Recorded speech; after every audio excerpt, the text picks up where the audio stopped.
Good morning, everyone. Welcome back to a brand new edition of the GSMC Basketball Podcast brought to you by the GSMC Sports Network. As always, I'm your host, Meir Fatemi. Hope you guys are having a wonderful Thursday morning here. We had two games last night. We had the Celtics Knicks game 5 last night. Obviously, in aftermath of the Jason Tatum injury for the Boston Celtics, we weren't expecting a whole lot from this team last night, but it was the Celtics coming out, playing a whole lot of team basketball led by Jaylen Brown, Derek White leading the way in the scoring category. But in terms of leadership, it was all about Jaylen Brown facilitating that offense, being the spearheading that group.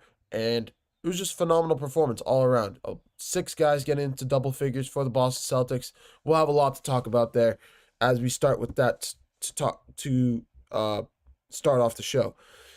From there, we'll discuss the Minnesota Timberwolves Golden State Warriors series, the Timberwolves advancing to the Western Conference Finals, eliminating the Golden State Warriors. The Warriors, just honestly, we have a lot to talk about them because what happened to the Warriors? What happened? Not only what happened to the Warriors last night, but what happened. We're gonna discuss everything that happened in this season, throughout the season for this team, because there is absolutely a lot to unpack there and to preview. If you're a Warriors fan, there's a lot to be hopeful for the future, in my opinion, at least in the short term. From there, we're going to discuss the Cleveland Cavaliers, going to discuss what happened to them. They obviously lost to the Indiana Pacers, falling in 5 games to them 2 nights ago. We're going to discuss what went wrong with them, pretty much. Is there a breakup coming in the future with their core group? What to expect from them in the offseason? What to expect from them in the upcoming season as well. So, yeah, we got a packed show lined up for you guys today, and I can't wait to get started. But before I move any further, I'd like to remind you guys to please like and follow the show for more GSMC Sports Network content. Also, we get a number of questions from viewers that come in during the show, so to ensure that your question gets read on air, I ask that you use the tips and donations link at gsmcpodcast.net. This puts your question at the top of the list so that I see it. It also really helps out the show. Again, the link is gsmcpodcast.net for all your questions and comments. But let's get right back into it here because we have a lot to unpack with specifically this game 5 that transpired last night. The Celtics coming out and beating the brakes off the Knicks, saying, you're not going to come into Boston, into our house, and knock us out. It's just not going to happen. That's pretty much the message that the Celtics sent. On top of that, this series isn't over. For those people, including myself, I was pleasantly surprised. A team without their best player, they lose Jason Tatum. They're sitting there just dumbfounded, defeated, losing your key piece, your key rebounder, your key scorer. You're leading across the board, led in all categories. You lose him.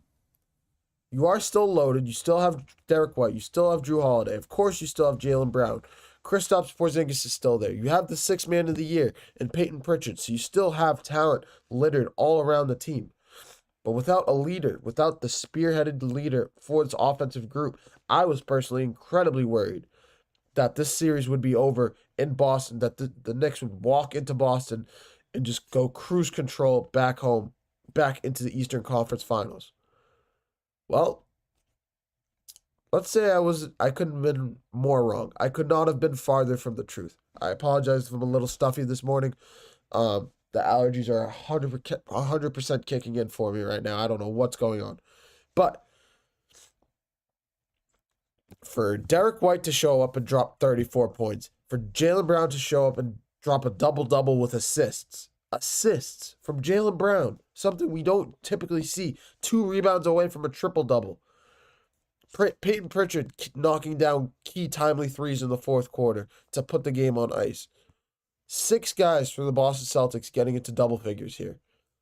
Oh, and let me not forget, probably the star of the game. Do you know that Alex Kornet almost had a triple-double with blocks? Luke Kornet, the 3rd-string center, if you want to call Al Horford a center sometimes. When you have Jason Tatum in the lineup, usually he's the 3rd-string center. He comes out last night, gives you 10 points off the bench, 9 rebounds, and 7 blocks. 7 blocks. That was a defensive masterclass hustle performance from Luke Cornett. And if there was a guy in Boston, we have the Tommy Heinsohn Award, the coach, the former coach that unfortunately passed away a few years ago. Tommy Heinsohn Award just goes to the hustle player of the game for the Celtics. It's just something that they do in the organization. If there was somebody that deserved that last night, it was Luke Cornett. He embodied the definition of hustle, of grit, of grind. A third string center putting in key minutes for you guys and giving you the production that he did, and it didn't even hit the stat sheet that a lot of people look at. It hit the defensive side of the stat sheet. 7 blocks. I just can't get over that. Unbelievable performance from Luke Cornett last night. And this team continues to rally. They rallied last night in a way that I never expected. I knew they had the talent to, but with the style of basketball this team plays, you don't really see a lot of team basketball. You see a lot of, it's my turn to shoot the ball. It's my turn to shoot the ball. Pick and pop, shooting from outside. The ball, last night at least, it was on a yo-yo. It was going everywhere. Unselfish basketball. Clean passes. Unbelievable passes. I saw multiple from Derek White, from Jaylen Brown. Guys trying to get open as best they can and making timely cuts to the basket. They were feeding the interior of the paint. I don't know what was going on. I don't know if it was Mitchell Robinson that was playing like Swiss cheese. I'm not sure if it's Karl Anthony Towns. Whatever the case may be, Celtics had a plan last night. They had a scheme and played it to perfection. They really did. That's really the best way to describe what happened. And the Celtics the Celtics are bringing this series back to New York, a place where the Knicks are, 2-4 now? Yeah. They're now 2-4 at home on their home floor from throughout these playoffs. This is a Knicks team. I'm not saying that the Celtics are going to win this series. Please do not think I'm saying that, because I'm not. I may be a Celtics fan, but I'm not delusional like a lot of people are. I know how good the Knicks are. I know how good Jalen Brunson can be, the clutch player of the year. And I especially know how loud Madison Square Garden is going to be on Friday night. Friday night is going to be like, I'm trying to think.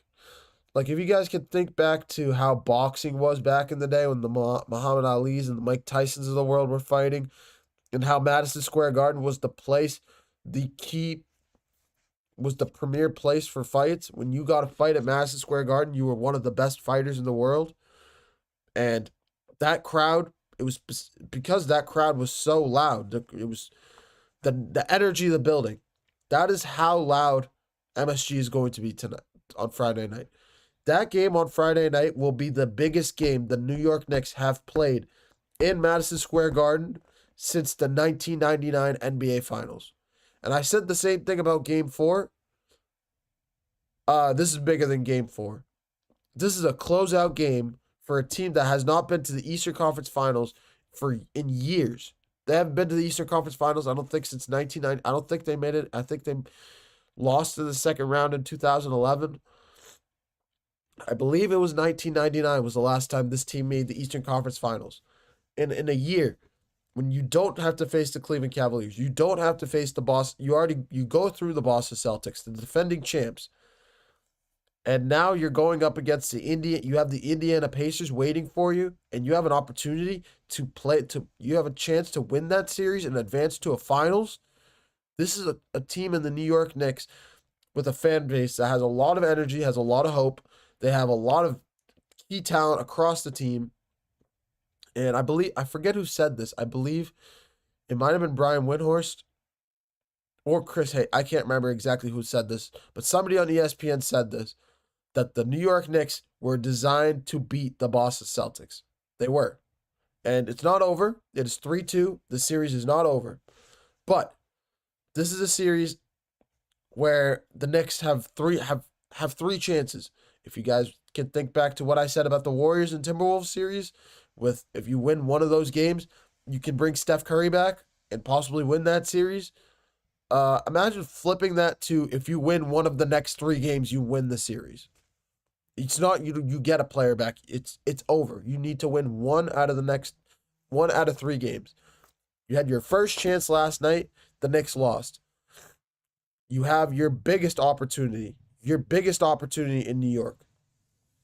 Because God help us all, if Boston wins Game 6 and forces a Game 7 back in Boston, is all I can say. Because not only will the Garden be rocking, not only will you see Celtics fans with hope, I think the pressure that would be on the New York Knicks in a Game 7, we'll cross that bridge when we get there. Hopefully, well, I won't be able to talk. I'll be able to preview Game 6 on Friday, and I absolutely will. When I say Friday, I mean tomorrow. But this could be a phenomenal weekend for us all, for all Boston Celtics fans, and for the NBA world as a whole.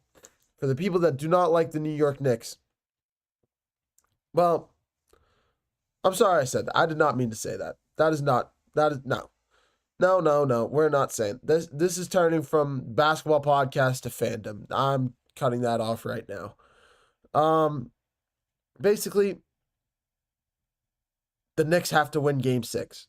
Because if they don't, this series, I don't know if I can pick against this Boston Celtics team in a Game 7 in Boston. I don't know if I can do it. And this would be a generational comeback. This would be one of the premier comebacks for the Celtics, and this would be this would be a generational collapse if the Knicks lost this series. But no matter, there's Game 6. I'm expecting the Knicks to win Game 6 on their home floor in front of a raging crowd. Also, the cheapest ticket price to get into Madison Square Garden for Game 6 is $855. Put in perspective, that is basically it's a little less than the cost of a finals ticket. I believe the finals tickets are about $950, $960 to get in, something like that. Yeah, this is an incredible game, and a lot of people in New York are going to be buzzing about it over the next 2 days. A lot of people in Boston are just staying cautiously optimistic because we know this team has the talent. We know they have the talent, but the Knicks have outplayed us in every category this season, these playoffs. It's only a matter of time. It could have just been a game of luck last night. It could have just been a good shooting night for us. It could have just been the energy of the group with Jason Tatum, the first game without Jason Tatum on the floor. But let's say they can continue that energy. I think Game 6 could be a battle. And we'll have more to talk about this tomorrow when I preview Game 6. But, yeah, I didn't talk about the other side very much. Josh Hart with 24 points, Jalen Brunson with 22, and Karl Anthony Towns with 19. It was just a 127-102 pretty much beatdown last night. It wasn't a close game. It was a close game in the first half. Then the third quarter, it was a 15-point disparity. And then the fourth quarter, it was a 10-point disparity, both in favor of the Celtics. Those two alone are enough to spell out what happened last night. Just phenomenal game plan that the Celtics played to perfection. And the Knicks look on to Game 6 now because they have a lot to prove in Game 6. But I'm going to take a short break now. Coming up next, we're going to switch gears over to the Minnesota Timberwolves Golden State Warriors series, a series that is now concluded. The Timberwolves advancing to the Western Conference Finals with a gentleman's sweep on the Golden State Warriors, winning 4 straight after Game 1 when the Warriors won Game 1. We'll have a lot to unpack there, and yeah, you're watching the GSMC Basketball Podcast presented by the GSMC Sports Network. Don't go anywhere. I feel like I'm losing my mind. Is everybody in the world blind?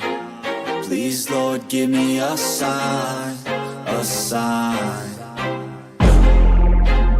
I feel like I'm losing my mind. Is everybody in the world blind? Please, Lord, wanna be the greatest. Everybody on the fake shit, I look around and feel like everybody is the fakest. I make this every day and I'm impatient, hoping one day I blow up from the basement. Statement, the top is so vacant, I don't hear shit that I think is amazing. Waiting for my day when I'm playing sold out shows for 1,000 faces. Hey, give me that crown, get in my way and to be put down. It ain't your place, all this my town. If I want that shit, then I'll get it right now. I'm losing it, the noose it fits, I'm losing shit, a stupid myth. You choose to live or choose to dip, you choose to fight or lose your grip and lose a gift. I feel like I'm losing my mind.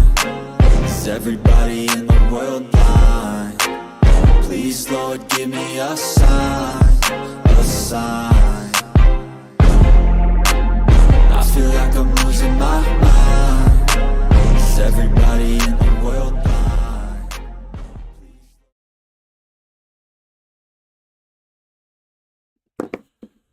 Hello, everyone. Welcome back to the GSMC Basketball Podcast, brought to you by the GSMC Sports Network. As always, I'm your host, Mary Fatemi. Getting into our next segment here, we're going to talk a little bit about the Timberwolves Golden State Warriors series. This series concluded last night with the Timberwolves dominating the Warriors in Game 5 in Minnesota, and they advanced to the Western Conference Finals. The first team, the first of two to advance to the Western Conference Finals, and only the second team to make it to the round outside of the Indiana Pacers 2 nights ago. I mean, there's a lot to discuss here, to unpack.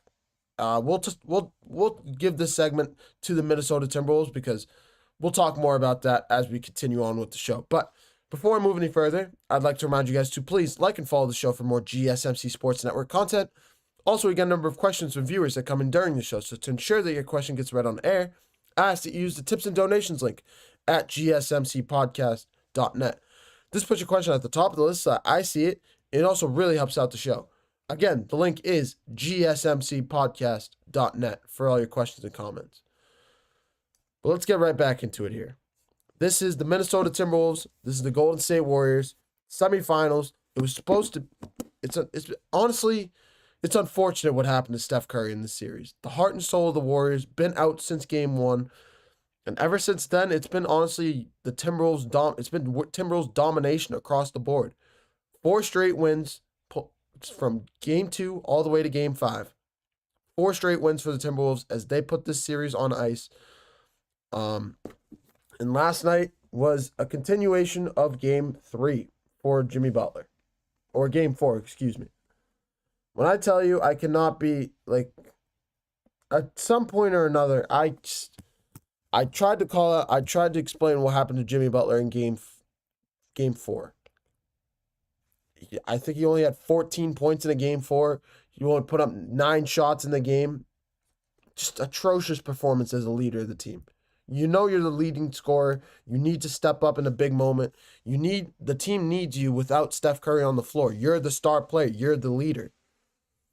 Instead of stepping up to the plate in Game 4, you put in Game 4, which is pretty much an elimination game, because if you lose Game 4, you're not winning Game 5 on the road in Minnesota without Steph Curry. Butler going off for 14 points, only putting up 9 shots in Game 4. Atrocious performance from a leader's perspective. Game 5, Game 5 he only put up 11 shots. Game 5 last night he only 17 points. 11 shots. You're letting people like Jonathan Kuminga, Brandon Podziemski put up more shots than you. You let a player like Draymond Green equal the same shots that you put up. Like, it's frustrating. It's frustrating to see because I really thought if you brought Steph Curry back, if you're a Warriors fan, if you brought Steph Curry back in a Game 6, you had an opportunity. You really had a chance to win this series because Game 1 was dominant, absolute dominance from the Warriors. Steph Curry just opens up so many lanes, so many different not only shots but just opportunities to win games. He's his own offensive spark. He can create momentum. He can destroy momentum. He is one of the best He's the best shot maker in NBA history, and he's one of the best players in the NBA today. So it was unfortunate to see it's unfortunate to see that he couldn't come back in this series. It's even more unfortunate that Jimmy Butler did not live up to the standard of playoff Jimmy. Now, as much as I want to continue on with this topic about the Warriors, I want to stay on the Warriors side of things. We're going to have another segment after this where we dive into the Warriors season, and I might leave that. I kind of want to leave that side of things for that segment. So, let's dive over to the Timberwolves side. First things first, with this Timberwolves team right now, there's nobody that deserves more flowers for his playoff performance than Julius Randle. And I said it. His name's Julius Randle. The guy with the New York Knicks that has fumbled the last 3 years in a row with the team, 4 years in a row with the team, has just... I've never seen somebody lose more confidence when he misses a shot than Julius Randle. He will have nights where he can go off for 30, 40 points and have like an efficient 8 of 15 or 10 of 15 shooting. Phenomenal performances like that. But then you also have nights, I'm speaking from New York, you had nights where he would go off for 15 points and shoot 3 of 8 or something.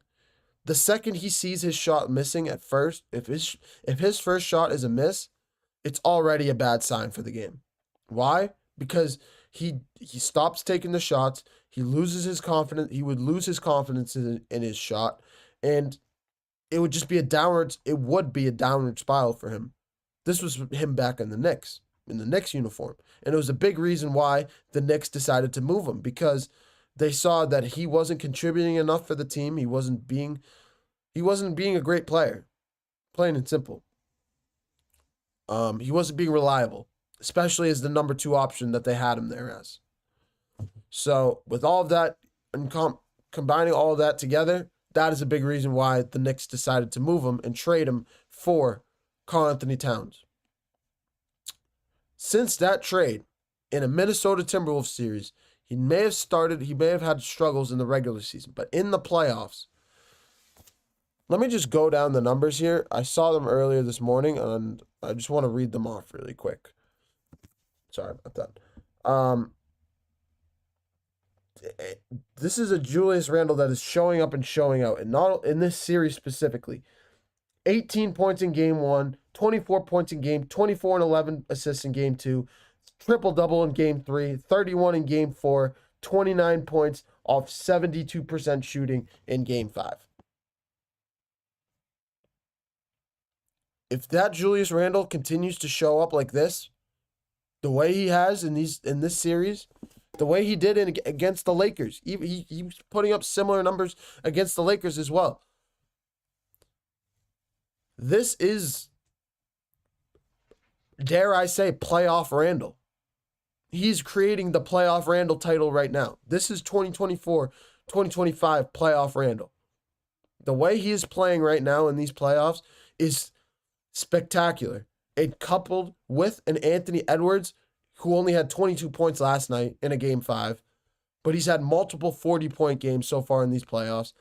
He's played phenomenally. He hasn't had a great series right now, but against the Lakers, he had a phenomenal series. He did have 43 points. He had 36 points in game 3. He had 43 points in, I think, game 2. I could be wrong about that. I know he's had more than one 43-point game in this series. Regardless, this is a Timberwolves team that is playing phenomenal basketball as they're advancing to the Western Conference Finals. And if I'm the Denver Nuggets and I reach the Western Conference Finals and I have to see this team again across from me, the team that knocked them out of the playoffs last year in 7 games on their home floor, the Nuggets could be in for some PTSD, some deja vu, as we like to call it. Because this Timberwolves team is, if not better, than that team that went into Denver and knocked them out of the playoffs last year. Nikola Jokic, oh my, I'm not, we'll talk about that, we'll discuss that. We'll see how this Thunder Timberwolves or Thunder Nuggets series ends up transpiring, because there's still a lot of game left in that series. There's a lot to just unpack there, and we'll talk about that as this show goes on. But with this series alone, with this team in the Minnesota Timberwolves, this is a team right now that can go all the way to the finals. They really can. I'm not picking them. I'm not saying they will. But this is a team that can, absolutely can, make it all the way. With how they're playing, the unselfish basketball they're playing, the intense, the defensive tenacity they're playing with. Excuse me. Jaden McDaniels is playing like the best wing defender in the league right now. Ooh, why do I have hiccups? Sorry about that, guys. You have, I said Jaden McDaniels. You have Rudy Gobert anchoring that defense. You have Julius Randle, who's an incredible two-way player. With Anthony Edwards, same title, incredible two-way player. You have shooters littered all around the team. Mike Conley, Nickeil Alexander-Walker, Naz Reid. This is a team that's deep, can shoot, can play defense, is unselfish. And when you have two guys in Julius Randle and Anthony Edwards that are playing off of each other, really, the way that they are right now, yeah, this Timberwolves team can win the whole thing. They really can. So, yeah, and they're advancing to the Western Conference Finals. I'm trying to think here really quick.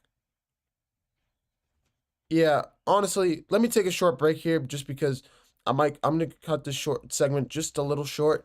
And coming up next, we're going to switch gears over to the Warriors side of things. We talked about the Timberwolves throughout this series, throughout these playoffs. Let's do the same for the Warriors because this was a what-if season for the team. And you'll see exactly what I mean in the next segment. You're watching the GSMC Basketball Podcast, brought to you by the GSMC Sports Network. Don't go anywhere. Looking for your daily fix of sports talk without having to pay for it? GSMC Sports Network is available on YouTube. Just search GSMC Sports Network. Get your fix of daily sports talk shows on YouTube, absolutely free. NFL, college football, NBA, MLB, MMA, UFC, fantasy football, and so much more. GSMC Sports Network has shows running all day long, with new sports shows starting every 2 hours. Just like on your favorite cable sports channel, except GSMC Sports Network is absolutely free. Just search GSMC Sports Network on YouTube to catch one of your new favorite shows, like the GSMC College Football Podcast, Chip Shot Football Podcast, Hoops and Heels Women's Sports Podcast, GSMC Basketball Podcast, and so many more. Check it out for yourself. GSMC Sports Network, now available on YouTube absolutely free. Search GSMC Sports Network on YouTube right now.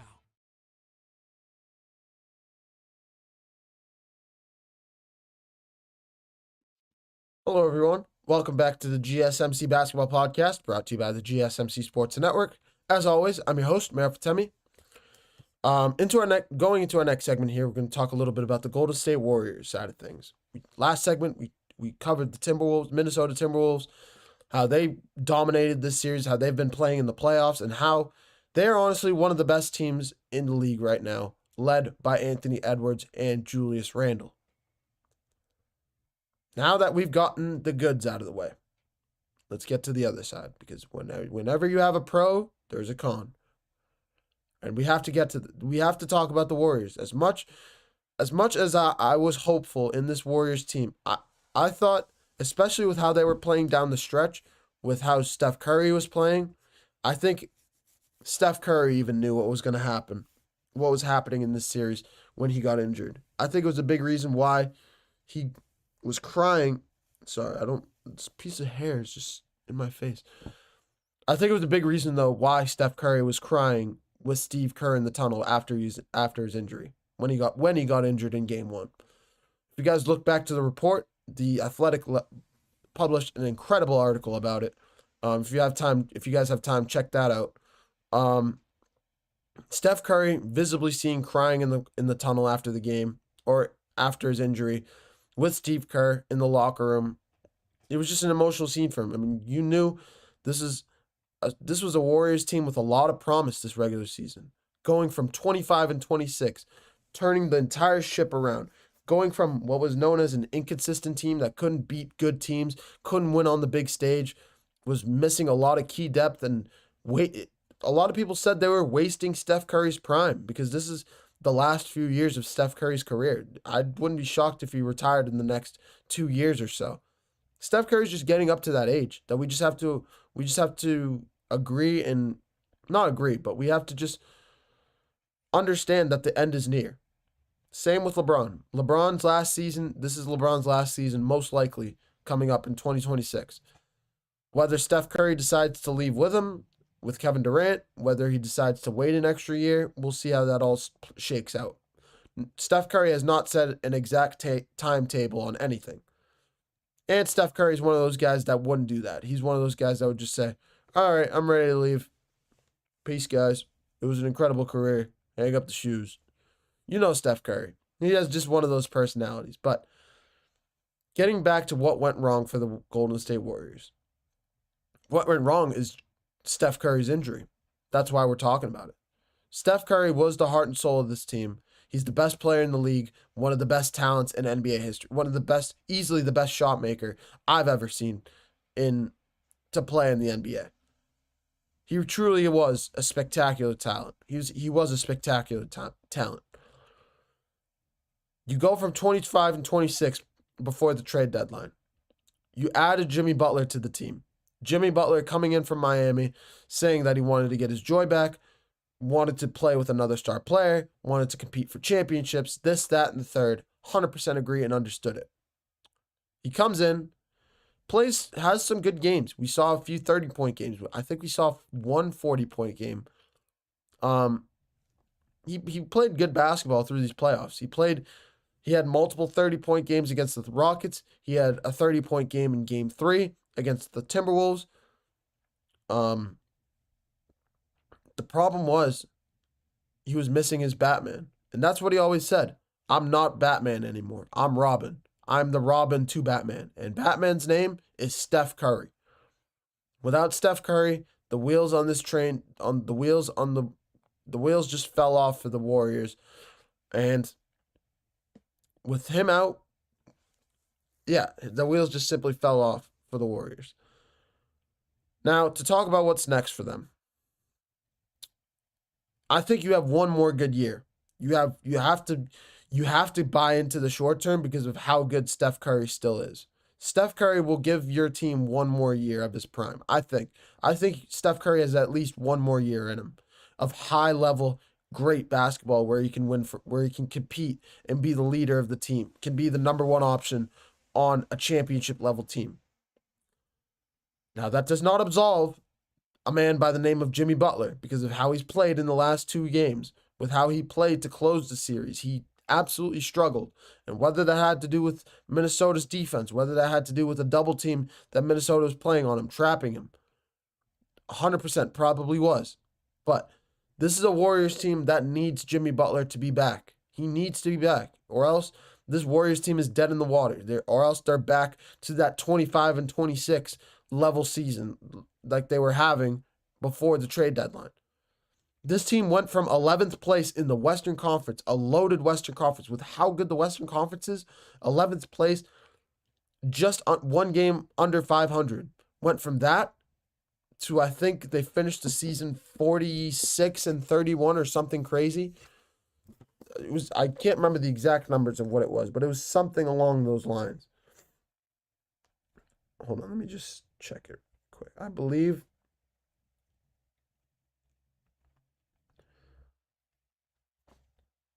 sorry, I thought I had to sneeze. Finished the season 48 and 34. 25 and 26 to 48 and 34. They had 8 losses over the last 2 months of the season. If you're the Warriors, you have to feel pretty good about that. So with that outlook, if you can add another piece to this Warriors team, there's been rumors about a Giannis Antetokounmpo.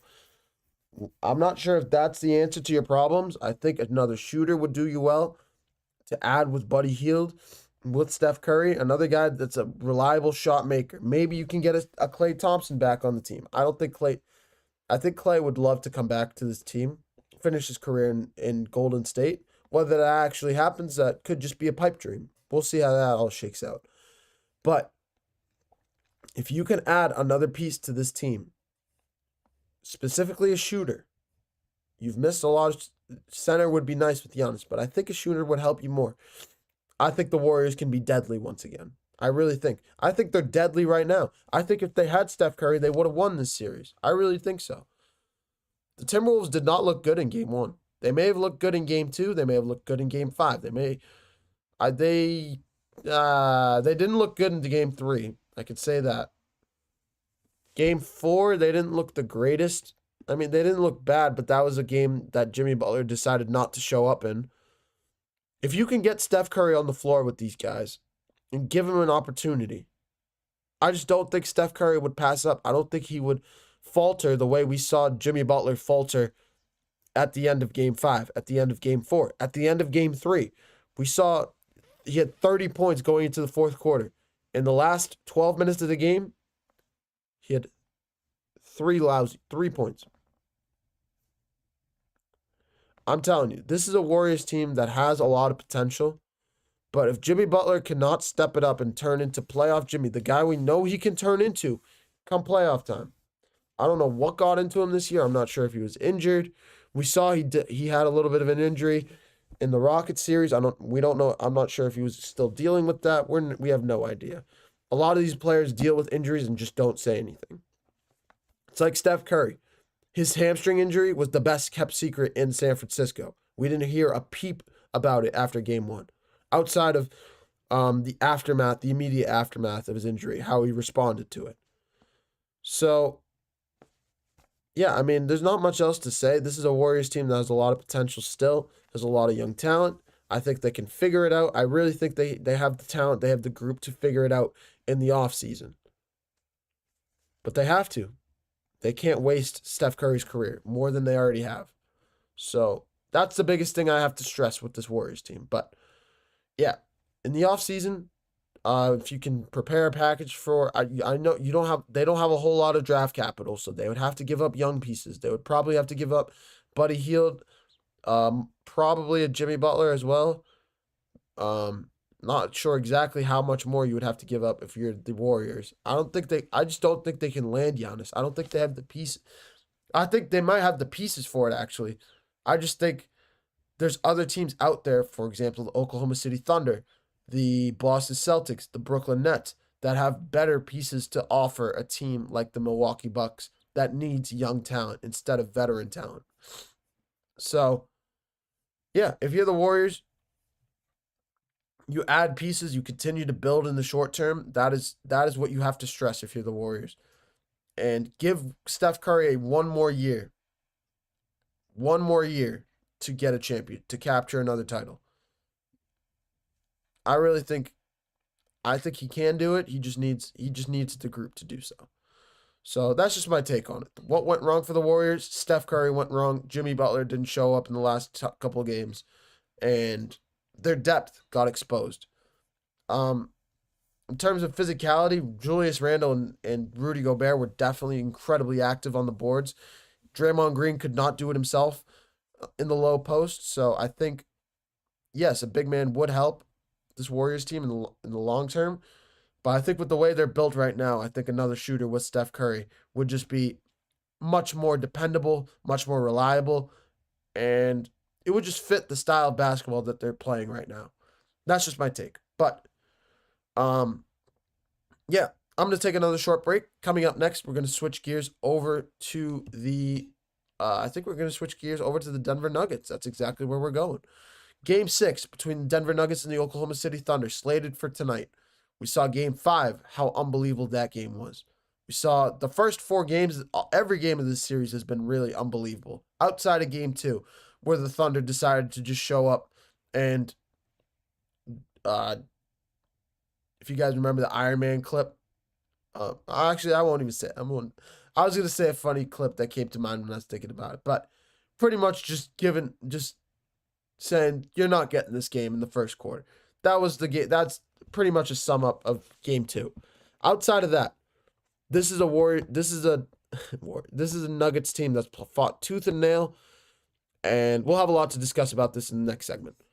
You're watching the GSMC Basketball Podcast, brought to you by the GSMC Sports Network. Don't go anywhere.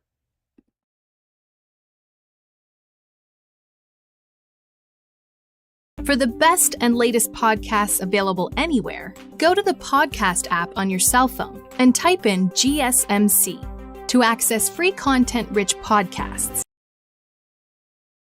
on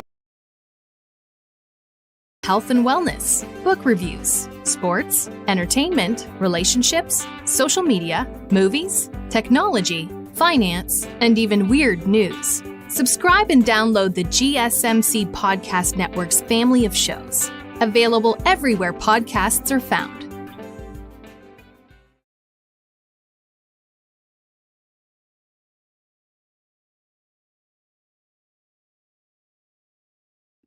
Hello, everyone. Welcome back to the GSMC Basketball Podcast, brought to you by the GSMC Sports Network.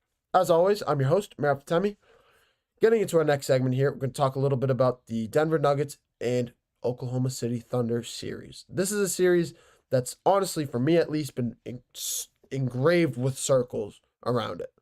It really has. This is, in my opinion, the best series of the playoffs so far. Two evenly matched teams, two MVPs, the two key players in the MVP race right now with Shai Gilgeous-Alexander and Nikola Jokic. And of course, from there, these are two teams that emulate each other very well, I'd say. Well, no, these are two teams. This is a team in the Denver Nuggets with a lot of experience that has a style of basketball that they play to almost perfection a lot of times. And an Oklahoma City Thunder team that's incredibly deep, incredibly young. We heard Shai Gilgeous-Alexander talk about it in his post-game interview after Game 5. When you have a team that's able to go 10-man deep into their rotation, not only does it fit their style of basketball, they love to play fast-paced, push the ball down the court, play in transition. But it also keeps you guys incredibly fresh and keeps the players, gives them ample rest, gives them the time they need on the bench so they don't have to burn themselves out, gives them more of an opportunity in the long term to play more fresh basketball and have their guys ready to go, say if they make the finals or so. We saw, for example, an example of this is 2022. After a long series in 2022 when the Boston Celtics lost or beat the Miami Heat in 7 games, they walked into that series against the Golden State Warriors absolutely exhausted. It was a common theme from a lot of the players. They said it. Al Horford said it. Jaylen Brown said it. Jason Tatum said it. A lot of people said it across the board. So if you're the Nuggets, well, obviously you have to win tonight. Tonight is an elimination game. You're down 3-2. If you can win tonight, I think you guys have I think the Nuggets have a legit opportunity to win this series in OKC. I think the experience of Nikola Jokic is going to shine through tonight. I think he's going to have a similar performance like he did in Game 5. The problem is, you know Jokic is going to show up. You know Jamal Murray will show up. Who else, though? You need an Aaron Gordon. You need a Michael Porter Jr. You need a Christian Braun. You need a Russell Westbrook. Am I missing anybody? Peyton Watson played some key minutes in Game 5 on the defensive end of the ball. But offensively, you need guys to step up for you. And you know they can. Aaron Gordon, we've seen you have 25-point games. And Michael Porter Jr., we've seen you have 25. We've seen you have 15 and 15 games. We've seen Christian Braun light it up. In this series, he had 17 points in a game in this series. He has just shot the ball incredibly inefficiently. And if I'm Christian Braun, all I'm doing in the gym, all I would have been doing yesterday and today in pregame warmups, just shoot the ball. Just shoot the three. I want you doing nothing else. Get in a rhythm. Find your shot. Just find your shot. Plain and simple. Find your rhythm. This is a Christian Braun that is getting shot after shot, opportunity after opportunity, late in games, throughout games, getting opportunities to extend leads, and just missed. And they're not even bad shots. That's the worst part. A lot of these shots that he's been taking have been wide open from outside, and he's just been flat out missing them. watching Game 5, I thought my head was going to explode. Because every time I saw Christian Braun put up a shot, I was like, miss. He's going to miss. And every single time, I was right. He missed it. I just don't understand. This is a Christian Braun that I want to root for him. I know he's a good player. I know he's a good role player. He can be a decent, like a number 4 option, a number 3 option sometimes. Well, not 3. Definitely not 3. 4 at the 4, probably a 4 option for this Nuggets team as a shooter. He really can be. But I just don't know, man. This is a Nuggets team that I have a lot of hope in. I know that how good Jokic is. I know how good on paper these guys are. The collective nature, though, of the Oklahoma City Thunder cannot go unseen. This is similar to what the Indiana Pacers are. I think if we see a Thunder Pacers finals, I think we're in for a treat. I think it may not be the biggest names in sports, but those two teams match up with one another so incredibly well. You have a Shai Gilgeous-Alexander on one side. You have Tyrese Halliburton on the other. You have Chet Holmgren on one side. You have Pascal Siakam on the other. You have Isaiah Hartenstein on one side. You have Miles Turner on the other. You have Jalen Williams on one side. You have Andrew Nembhard on the other. Do you guys see what I'm talking about? You have Alex Caruso on one side. You have Aaron Nesmith on the other. These are two teams that pretty much emulate each other. And I think their ability to go so deep into their roster, into their bench, to give their starters more rest. I think we're seeing a little bit of the Nuggets fizzle out a little bit in these last 2 games, especially in the fourth quarter. I believe the stat came up. The Thunder have outscored the Nuggets 62-38 or something crazy in the last 2 fourth quarters. This is a Nuggets team that can show up and show out. The problem is you're just shallow. And it was the biggest concern I had with this Nuggets team before the playoffs started. I thought it was Jokic, Jamal Murray, and then the rest of the guys under them. The problem is the rest of the guys under them just they're not efficient enough. They're not. It's the truth. When you have Aaron Gordon going off for 13 points, you have Christian Braun going off for 8 points, you have Michael Porter Jr. having 2 points. You know these guys can play at a higher level, that can play more efficiently. But this Nuggets team is falling short every single time in that category. So, yeah. Can the Nuggets force a Game 7? Absolutely. But it comes down to those X factors. It comes down to your bench. It comes down to your depth. Aaron Gordon, if you can have one of those 20 and 15 games, I think the Nuggets force a Game 7. Michael Porter Jr., if you have a 15 and 15 game, I think they force a Game 7. Christian Braun, if you have another 17-point game, I think the Nuggets force a Game 7. It's just one of these guys needs to show up with Nikola Jokic, with Jamal Murray. If one of those guys can go off for 17 and the rest of the bench can have 8 to 13 points apiece, probably, I think you're fine. You just need a guy to have 15 to 20 points. One of those other guys to be a legit number 3 option. And it doesn't need to be the same guy every time. Just one of them. It can't be none. It can't be like Aaron Gordon every time, because it's not going to be Aaron Gordon every time. It can't be Michael Porter Jr. every time, because it's not going to be. If you guys just take turns. That's just my take on it. If the Nuggets can play at that level, they'll be fine. If you're the Thunder, I'm going to say it again. I said it after Game 4. Jalen Williams needs to step up as your number 2 option to put this team away in the Denver Nuggets. You have to. You have to. Game 5, I think he had a little bit of a better performance in Game 5. I remember in Game 4, he only had 10 points. Like, that's not going to get you off the hook every time. Okay, he had 18 points in Game 5. But even then, 5 of 14 shooting, 8 free throws. The reason you had the 18 points is you had 6 to 8 free throws. You made 6 of 8 free throws. Outside of that, Jalen Williams needs to shoot more efficiently. We saw him hit that key 3 down the stretch in the fourth quarter. He did.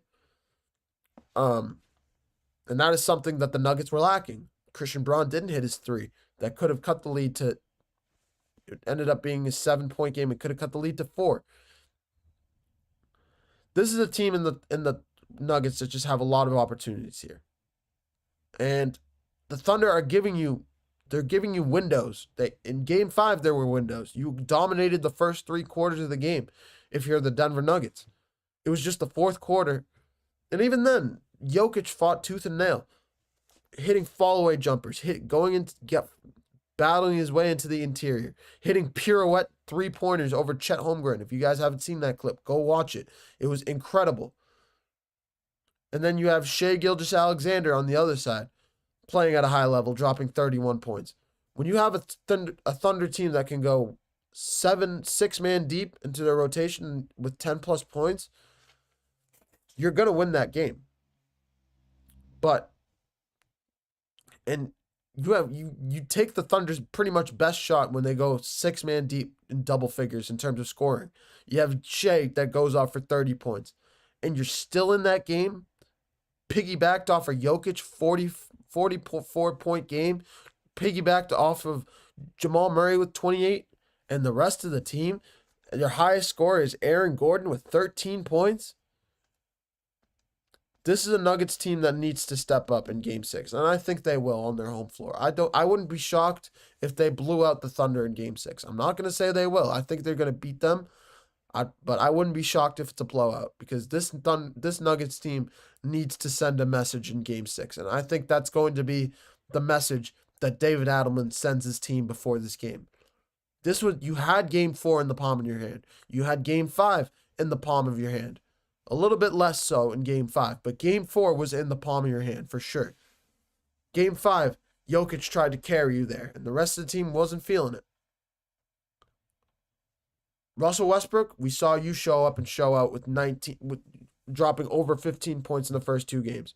Are you going to still play at that level? We haven't seen you have more than 10 points over the last 3 games. We haven't. Game 5, we saw you only have 4 points. Game 5, I'm pretty sure you only had 5 points or something like that. Or Game 4, you only had 5 points. Russell Westbrook needs to step up for this team. He does. And so does the rest of the role players. Aaron Gordon, Christian Braun, Michael Porter Jr. These are the guys I'm looking at to step up here. Russell Westbrook. These are the guys that need to step up. Because Michael Porter, Jamal Murray will be there. Jokic will be there. You just need another guy to pick up the slack. And if you're the Thunder, continue to play team basketball, play tempo, because the Nuggets can't handle that. They're going to tire out. I think that's a big reason why they've been getting exhausted down the stretch, just running back and forth, trying to keep up with this Thunder's fast-paced basketball. And then Jalen Williams, like I said, you need to step up, not only in this series, if you want to close out this series, but in this coming series against the Minnesota Timberwolves. Jalen Williams, you need to step up as a number 2 option for this Thunder team, or else you're going to be caught in the wind. True, you're going to be caught in the crosshairs if this Thunder team does not make it to the finals. I think Jalen Williams is still young.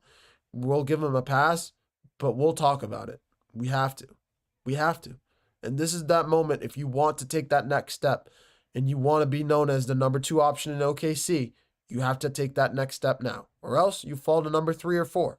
And the Thunder look elsewhere in the free agent market for a legitimate number 2 option for this Thunder team. That's just my take on it. This segment has been going on way too long. I'm sorry about that, guys, but that's a pretty much full picture of what to expect for tonight. I'm going to take one last short break. Coming up next, we're going to switch gears back over to the Eastern Conference, talk a little bit about the Cleveland Cavaliers, talk about what went wrong for them against the Indiana Pacers, and what to expect from them in the offseason. Do we expect a little bit of an off-season breakup with their core guys? And we'll get into a little bit of Donovan Mitchell news as well. You're watching the GSMC Basketball Podcast presented by the GSMC Sports Network. Don't go anywhere.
Hello, everyone. Welcome back to the GSMC Basketball Podcast, brought to you by the GSMC Sports Network.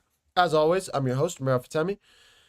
Getting into our last segment of the show here, we're going to wrap up talking about the Cleveland Cavaliers. What's next for Donovan Mitchell, and give a little bit of a off-season outlook, because there was some news that came out last night, and I looked into it a little bit just to fact check and look at the numbers.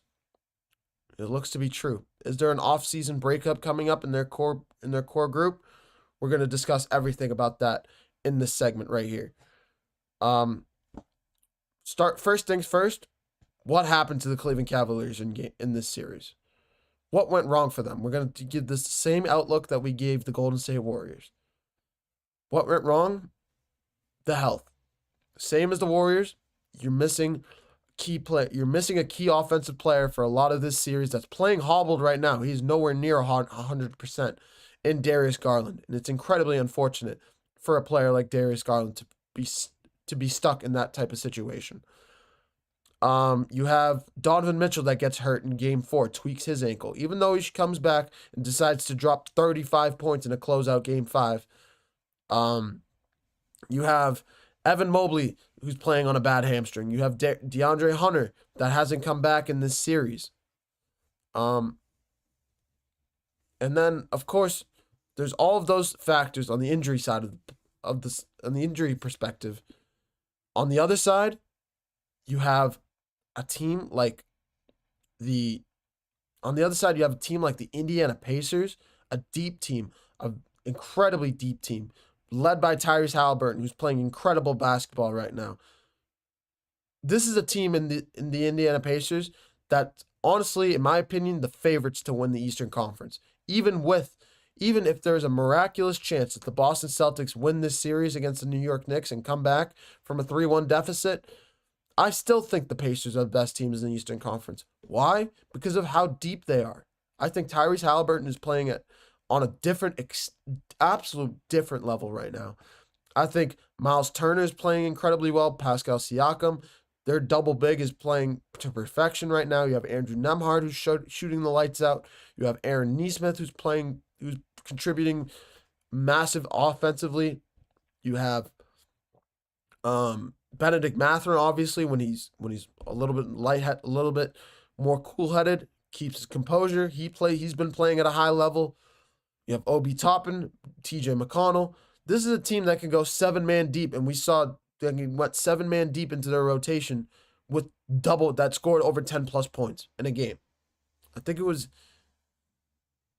a game against the Cavs. I'm trying to think back it could have been Game 1. Why am I forgetting this? I'm sorry, guys. I thought it might have been. It was either Game 1 or it was Game 3. I think it might have been Game 3. Was it Game 3? It was Game 3. They had seven guys go into double figures. You have 3 guys go over 20+ points. If that does not tell you how good this Pacers team is offensively, the only way to beat them is to beat them at their own game. You're not going to stop them defensively. You're not going to stop 7 guys. You're not going to stop 5 guys if they all 5 guys. You're not going to stop 5 guys if they score over 10+ points. You're not. The only time you'll catch them losing if they shoot horribly, which only happened one time in the series when they played Game 3 back in Indiana when they got blown out by the Cavs. But that was the only game that they shot poorly. And even then, in that game, they shot, I'll tell you right now how they shot. They shot 30% from 3. When you shoot 9 of 30 from 3, what do you expect is going to happen? You're going to have sunshine and roses? No, you're going to get blown out. Any team, even if that happened even if Boston shot like that, they would lose by 20 against the Knicks. So that was obviously a game that the Cavs needed to win to keep their season alive. Obviously going down 3-0, you're not coming back from that. So, yeah, I mean, this is a Pacers team that's playing incredible basketball right now. The only way to beat them is if you shoot the lights out and you beat them at their own game. It's plain and simple. And and they're playing incredibly well at home. They're undefeated at home. They're an incredible basketball team, and they're playing incredibly well. This is a team that's going to be around for a while in the Indiana Pacers. So that's my take about what happened to the Cleveland Cavaliers. What's next for Donovan Mitchell? Well, you had you had 3 40-point performances in Game 2, Game 3, and Game 2, Game 3. I think you may have only had 2. I thought they had 3. Or am I just making that up? Regardless, Donovan Mitchell playing phenomenal basketball, averaging almost 40 points a game. I think he was averaging 39. He was averaging 41 before Game 4, after Game 4. No, before Game 4. And then Game 4 he got hurt. So he probably averaged in the mid-30s, low 30s, something like that. Regardless, Donovan Mitchell just playing phenomenal basketball in this series. And it's unfortunate because he hasn't made the conference finals. He's the third. I think he averages 27 points a game in the playoffs, and he hasn't made the conference finals. The only players that have a higher points average that haven't made the conference finals, I think the only one I can think of off the top of my head are Joel Embiid, and there was another Hall of Famer. I can't remember his name. I remember Joel Embiid was on the list. I wish I had the list in front of me. It might have been Carmelo Anthony. That actually sounds right. I think it was Joel Embiid and Carmelo Anthony, followed by Donovan Mitchell. But obviously from his days in Utah when he missed the conference finals, when he was showing up and showing out in every game. If you guys think back to 2020 when the Jazz played the Nuggets in the first round of the playoffs, when both guys, they were going back and forth, dropping 50 on one another. Donovan Mitchell and Jamal Murray. This is Donovan Mitchell that plays his heart out. He's nicknamed the Spider for a reason, and he deserves it. He absolutely deserves it because he's one of the best playoff performers in the NBA right now. But, and it's a big but, he's gotten a lot of misfortune in these playoffs. And a lot of the times it's bad matchups. This is one of those cases. Sometimes it's health. This is one of those cases as well. But Donovan Mitchell, I would not be shocked I think he's under contract, but I would not be shocked if he decided to opt out or request a trade out of Cleveland just because of how dominant this team is and how good this team is on paper. He knows this Cleveland Cavaliers on paper plays incredibly well. But there's another aspect to this, switching off of Donovan Mitchell, going to a team perspective, going into the offseason. You have to pay Evan Mobley a Defensive Player of the Year type contract. So it's probably going to be close to $30-40 million a year. Easily. And he's a young player. He's probably going to ask for a max contract. So it's probably going to be 4 years for $140 or $150 million is my prediction. You have to pay him. You've paid Donovan Mitchell a 5-year supermax. Over $200 million. I don't know if he's still on. I think he's still on it, but I don't know what the trade clauses are. That's what I was going to look up. You have Darius Garland that's looking for a contract. An all-star young level player who's looking for probably a 4-year, $120 million. You have a lengthy list of guys that want contracts there in Cleveland, and you're already in the second layer of the tax apron. You're already in the second tax apron, luxury tax. So you're paying almost over $500 million in luxury tax. What do you do if you're the Cavs? And I think the only way to do it, and you can see it in the title. That's why I put off-season breakup. Because there are a lot of guys that are looking for contracts out there in Cleveland that if you give them their money, you're not going to be able to sign a single other player. And this is a team that needs another piece. I think they need one more piece. They need a defensive, they need a defensive guy, but they need a good two-way player, I think. Say they can get like a Drew Holiday from Boston. They can get, maybe they can get somebody out of the draft. They just need another, if they can get a bench piece or a small forward, if they can move DeAndre Hunter to the bench, and get a two-way player, small forward, that can defend and can score the basketball. He doesn't have to shoot, but just score the basketball.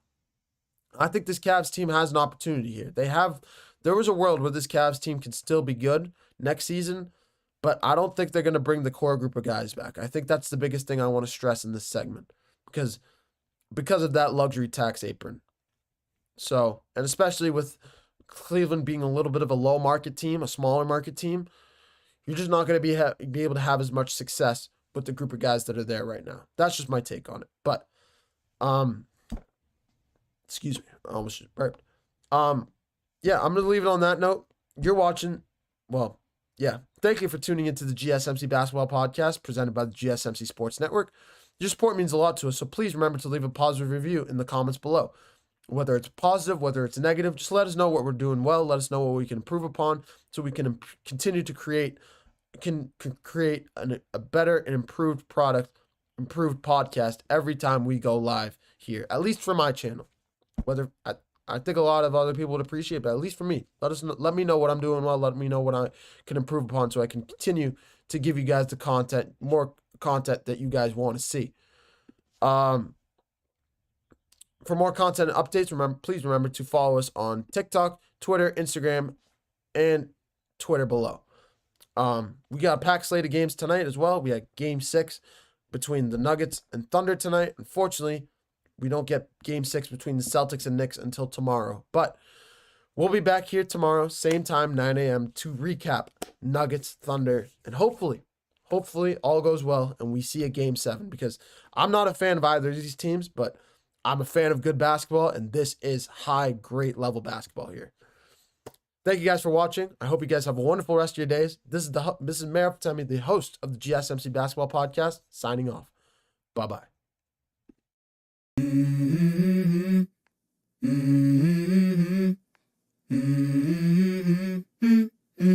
Let's go. I wake up to a little bit of drool on my pillow, feel like it's gonna be a bad day. Yeah, I'm tired of shit, and the coffee ain't hit yet, damn, ain't that great. I don't wanna